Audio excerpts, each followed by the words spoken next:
សួស្តីអ្នកទាំងអស់គ្នានៅក្នុងពេលនេះខ្ញុំបាទសូមបង្ហាញពីរបៀបនៃការ backup system state នៅក្នុង Windows Server 12 នេះគឺជា Windows Server 12 របស់ខ្ញុំដើម្បីធ្វើការ backup system state នេះបានគឺយើងត្រូវចូលទៅក្នុង Server Manager ហើយចូលទៅក្នុង Manage add នៅ row មួយដែលមានឈ្មោះថា Windows Backup តែដោយសារតែខ្ញុំបានដំឡើងហើយអញ្ចឹងខ្ញុំអត់ត្រូវការដំឡើងវាម្ដងទៀតទេនេះ Windows Backup Windows Server Backup អូខេនៅពេលដែលលោកអ្នកដំឡើងវារួចរាល់គឺ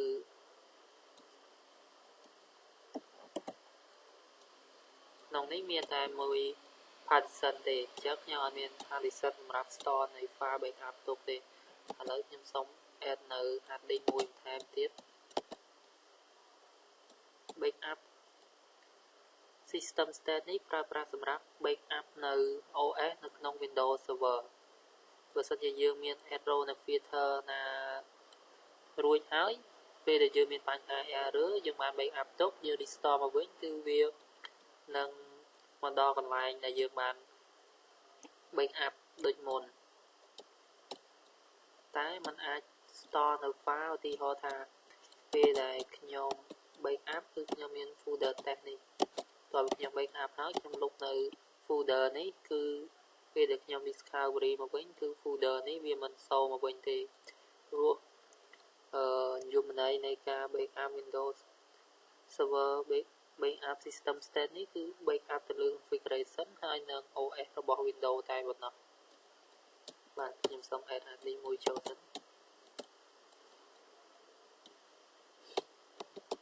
យក add hard disk ខ្ញុំសូមដាក់ size 60GB default អូខេសូមធ្វើការរងចាំ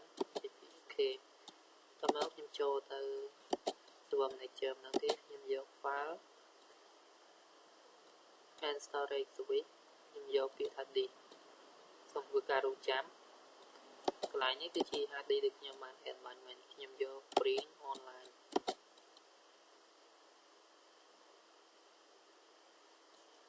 តមកខ្ញុំយក new volume next អូខេ 60GB try គឺ volume ខ្ញុំដាក់ឈ្មោះ try e កន្លែងនេះគឺ volume label គឺខ្ញុំដាក់ឈ្មោះថា backup next create សូមធ្វើការរងចាំអូខេ success ហើយខ្ញុំចូលមក confirm ម្ដងទៀតគឺមាន try នេះគឺទំហំ 60G ឥឡូវខ្ញុំចូលទៅកាន់ tool យកពាក្យថា Windows Server Backup អូខេកន្លែងនេះដោយសារតែពេលដែលយើងតម្លើងនៅ Windows Server Backup ហើយគឺវាមានសូឲ្យយើងចុចលើត្រង់នេះមកមាន Backup Schedule Backup Once and Discovery តែខ្ញុំមិនធ្វើការ Backup តាម interface ទេខ្ញុំសូមធ្វើការ Backup តាម command line cmd ឥឡូវខ្ញុំចូលមកកាន់ cmd មុនយើងធ្វើការ backup ខ្ញុំសូមចូលទៅកាន់ tool Active Directory User and Computer កន្លែងនេះគឺខ្ញុំមាន VOU គឺ OU HR អត់មាន user នៅក្នុងនោះទេហើយក្នុងនេះគឺមាន user សក់មួយហើយនិង user test មួយក្នុង OUIT អូខេឥឡូវខ្ញុំធ្វើការ backup ហើយនៅលើ desktop នេះគឺខ្ញុំមាន folder មួយគឺអត់មាន file អីទេមានឈ្មោះថា folder test ដើម្បីធ្វើការ backup សូមវាយនៅ command wd admin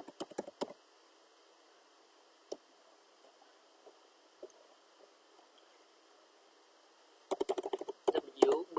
admin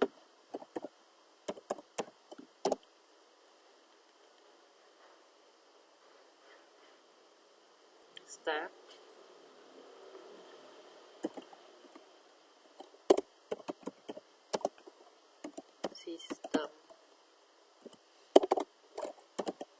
state backup space 1 nhà độ backup target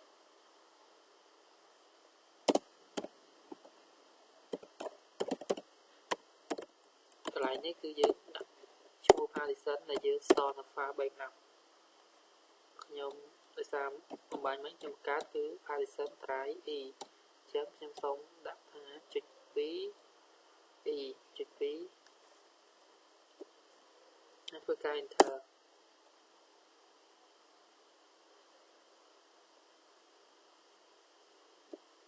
បាទសូមម្ដងទៀតធ្វើការ copy ម្ដងទៀត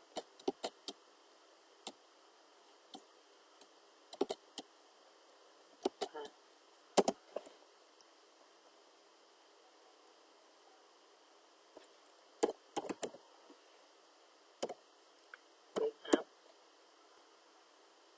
target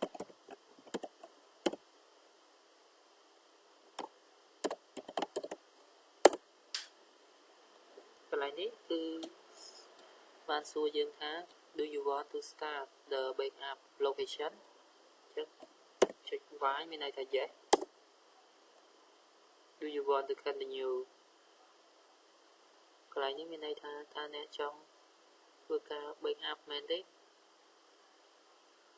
ឡូវវាកំពុងតែដំណើរការហើយសូមធ្វើការរងចាំបាទឥឡូវកំពុងតែ backup ហើយអញ្ចឹងសូមធ្វើការរងចាំបន្តិចព្រោះការ backup នេះគឺវាមានទំហំធំអញ្ចឹងវារៀនយូរបន្តិច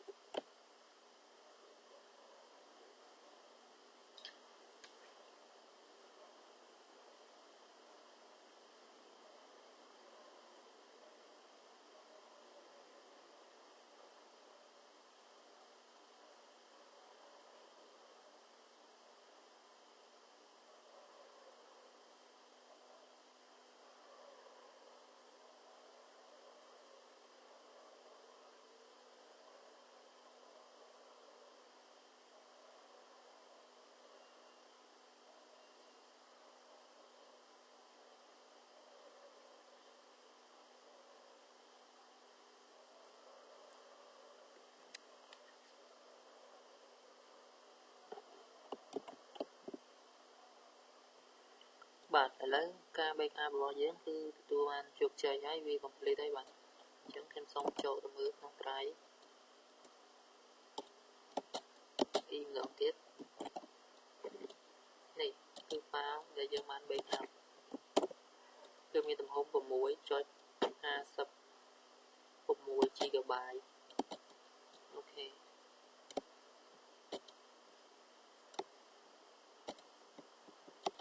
ឥឡូវដើម្បីធ្វើការ restore បើសិនជាយើងធ្វើការ restore នៅក្នុងWindows normal នេះគឺវាមិនស្គាល់ទេអញ្ចឹងដើម្បីធ្វើការ restore យើងត្រូវចូលទៅកាន់ mode របស់ Windows Server ឥឡូវខ្ញុំសូមលុបនៅ folder នេះចោលចំពោះ Windows backup system state នេះគឺ backup ទៅលើ iOS របស់ Windows ហើយនិង configuration របស់ Windows Server តែប៉ុណ្ណោះចំពោះ file នៅលើ desktop នេះគឺมันអាចហៅមកវិញបានទេដោយ folder តេស្តអំបញ្ញមិញហ្នឹងបើសិនជាពេលដែលខ្ញុំ discovery មកវិញក៏វានៅតែបានដែរព្រោះវាគ្រាន់តែជា file នៅលើ OS ទេអញ្ចឹងបើសិនជាយើងលុបគឺវាបាត់ហើយតែចំពោះតាក់ទងទៅនឹង user ហើយនឹង OU ឬក៏គ្រប់នៅក្នុង Active Directory user computer នេះគឺពេលដែលយើង discovery មកវិញគឺវានឹងមកវិញធម្មតាឥឡូវខ្ញុំសូមចូលទៅកាន់ OU IT ហើយធ្វើការលុបនៅ user នេះចោល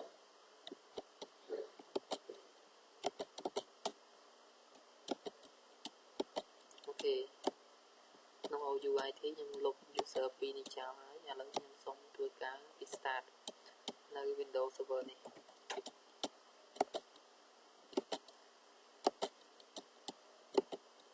ដែលលោកអ្នក restart លោកអ្នកត្រូវចុច F8 ដើម្បីចូលទៅក្នុង mode របស់វាន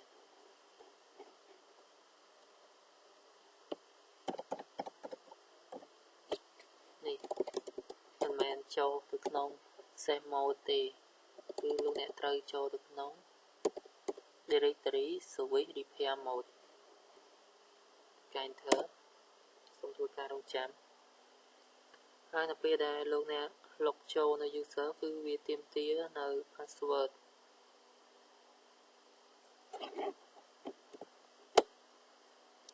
របស់ DSOM ដែលយើងបាន configure នៅក្នុង Active Directory បាទត្រង់នេះគឺយក other user សូមចូលទៅកាន់ admin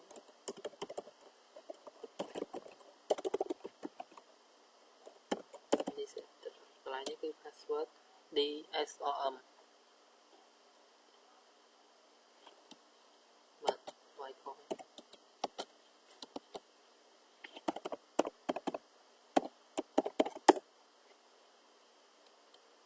អូខេឥឡូវដើម្បីធ្វើការ restore ចូលទៅកាន់ cmd ម្ដងទៀត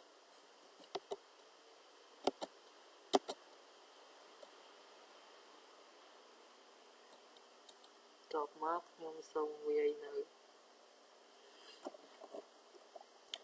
wb admin wb admin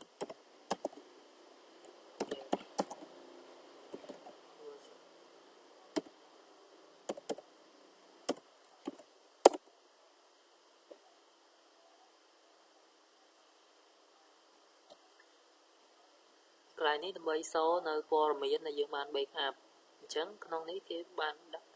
ប្រាប់យើងថាយើងបាន backup នៅម៉ោង 5 នៅថ្ងៃ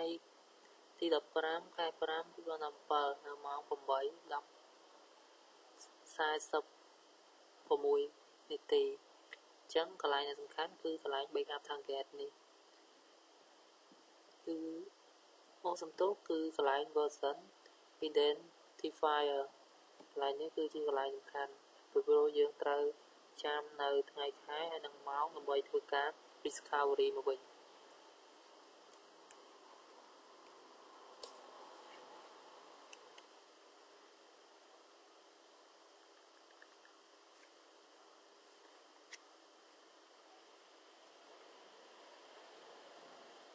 ដើម្បីធ្វើការ discovery សូមវាយនៅពាក្យ wb admin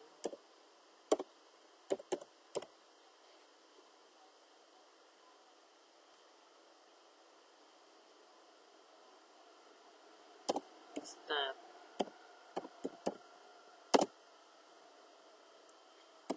system state discover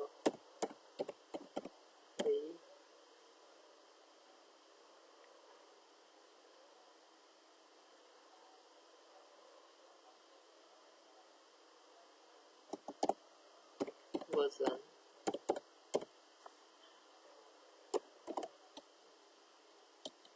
សូមធ្វើការ copy នៅកន្លែងនេះយើងមិនបាញ់ទេណា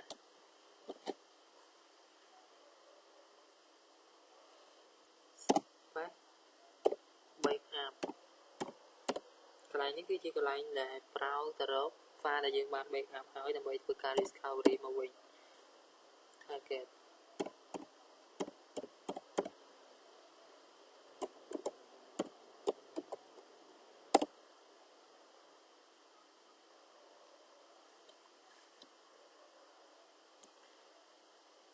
wb admin start system បាទសូមធ្វើការ copy ម្ដងទៀតអាចជា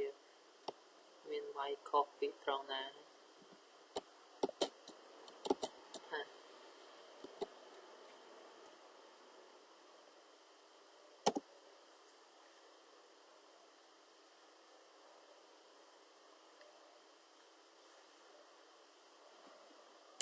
version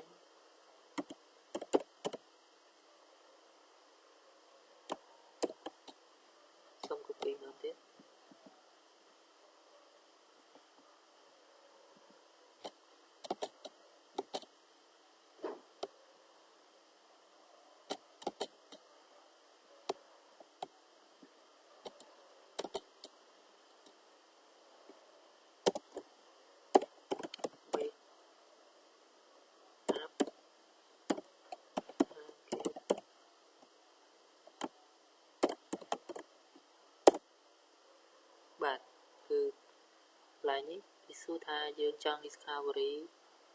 មែនឬក៏អត់អញ្ចឹងយើងធ្វើការ start វាយពាក្យ why មានន័យថា yes មួយទៀតឥឡូវគឺ system កំពុងតែធ្វើការ discovery នៅ file ដែលយើងបាន store ទុកនៅក្នុង drive E ត្រឡប់មកវិញបាទសូមធ្វើការរងចាំ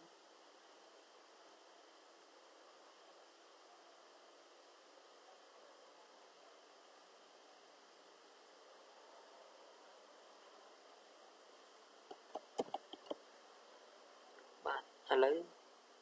ខ្ញុំធ្វើការ restore បាន complete ហើយអញ្ចឹងកន្លែងនេះវាសួរយើងត្រង់ថាត្រូវការ restart អត់អញ្ចឹងខ្ញុំសូមធ្វើការ restart ដោយសារតែយើងបាន restore វាហើយអូខេអញ្ចឹងខ្ញុំវាយមានន័យថា yes បាទ so វាយអូខេឥឡូវធ្វើការ restart បន្ទាប់ពីវាធ្វើការ restart រួចគឺយើងនឹងទទួលបាន user ដែលយើងលុបចោលវិញត្រឡប់មកវិញព្រោះយើងបាន restore នៅ system ដែលយើងបាន backup មុនយើងលុប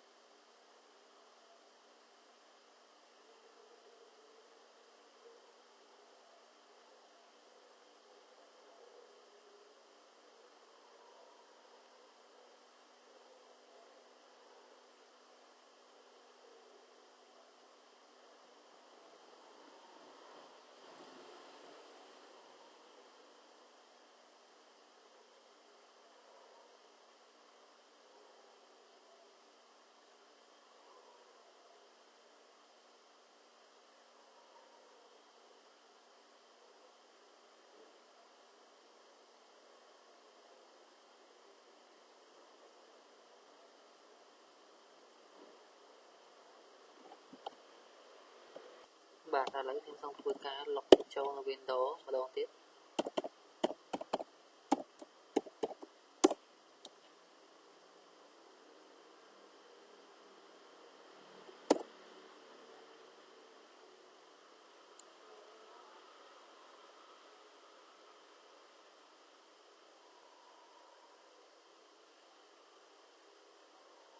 ឥឡូវខ្ញុំសូមចូលទៅមើល user ដែលយើងបានលុបហ្នឹងថាវាមកវិញទេ